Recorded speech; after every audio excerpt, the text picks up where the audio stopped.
Do you need something, Harriet?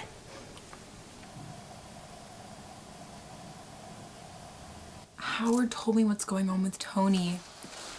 I'm so sorry. Oh, well, thank you. I noticed how you've been wearing the same clothes for the past 3 days. Yeah, I guess I have. So I was thinking maybe you'd like to go out to lunch and then we could go over to Saks. Tish Cornwell has a new line of makeup out and she and her team are giving away free makeovers. I don't think I can. I just thought, you know, with everything that's been going on, it might be nice to treat yourself to something. That's what I would do. If I had the money, I'd take you down for a day at the salon. That's what my mom would have done. Really? Yeah. When I was in high school, if I ever had anything really upsetting happen to me, she'd take me down for the works. I loved it. All the old ladies there would go on and on about how pretty I was. I'd order everyone around, make them bring me juice. I'm sure it was fun for you. It was. I am a big believer in being good to yourself. Look, Harriet, I'm afraid I'll have to pass. I feel kind of funny walking around, and I don't know, sort of the last thing I want to do right now is get a makeover. But, thank you. Okay, is there anything else that I can do for you? Actually, you know what you could do? If it makes you uncomfortable, just say no, but I need to go back to my house, but in the meantime, I could really use some underwear. If you're going to Saks. Sure, yeah. Are you sure? Yeah, positive. You can just get me the kind that come in packs. Okay, what size? 5? I think 6. I bet you're a 5. I'd rather they be too big. Oh God, me too. Thank you, Harriet. This isn't something I would normally ask you to do, buy your boss underwear. Oh, it's no problem. You look really terrible. Thank you. Oh God, I'm so sorry. I just mean if there's anything else I can do, How do you walk in those shoes? They're tall, but they're flat. I'll be back around 2. Where is she going? Lunch? She's supposed to do some work today.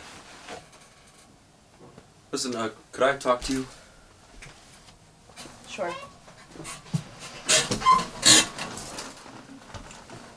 Look, I know I handled this whole thing very badly. I was insensitive and pushy when I shouldn't have been.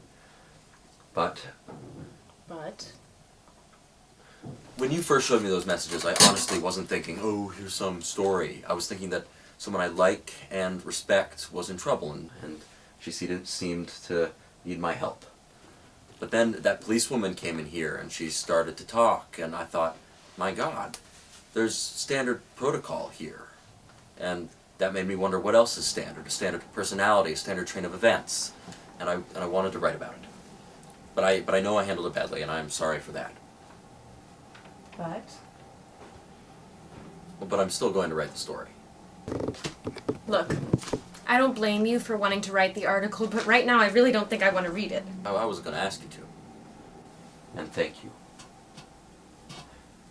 So you've been staying at Howard's? Yeah. He's the hugest slob I've seen in my entire life. Oh. Oh, I had no idea. He has an inch of brown gunk on the bottom of his bathtub. I was sitting on the toilet and I looked in and I thought I was going to throw up. I'd already had diarrhea earlier and I thought it was going to come out of both ends. I'm sorry. I'm sorry. I can't believe I just told you that. No, it's okay. Sometimes it's like I don't even know what's coming out of my mouth. It's like, you know when you're packing for a long trip and you're just walking around your apartment with like a blow dryer in your hand and you're not really packing, you're just sort of walking around? We're under a lot of pressure. Everyone's noticed that, haven't they? That I've been wearing the same clothes for 3 days. A couple of people. I told them your apartment burned up. Thank you. You're welcome.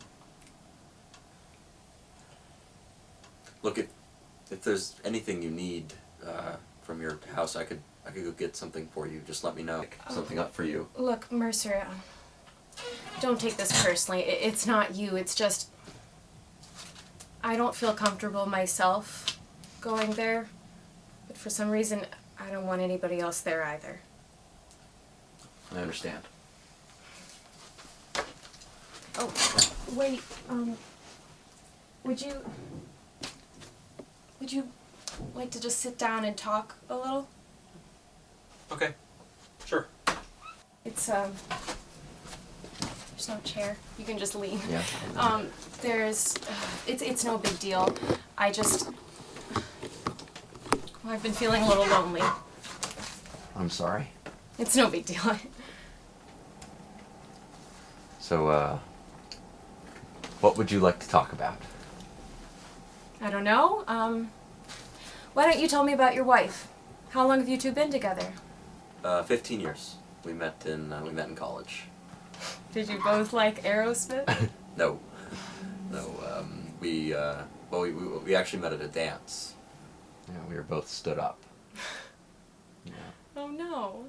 I had asked this woman from my poetry class, and she was dating this rugby player at the time. The rugby player got drunk before the dance and passed out somewhere, and this woman from my poetry class she was always smoking clove cigarettes and quoting The Wasteland, and I thought she was very tragic. So so before this dance, I actually went out and God, this is so embarrassing, but I bought a beret. Oh my God. Yeah. Spent like an hour before this dance getting it arranged on my head and fixing my hair around it and whatever else. But then I go to this dance and my tragic beauty isn't there. And I waited and waited, even though I knew she wasn't going to come, because that's the tragic thing to do. But then I noticed this really cute girl in a green dress, and she was waiting and waiting. And so I went over to her and I asked her to dance, and she smiled, and there was nothing tragic in that smile. So we danced. Oh, and I put away my beret. That's so nice. When I got ready to go out with him, I changed my outfit 3 times.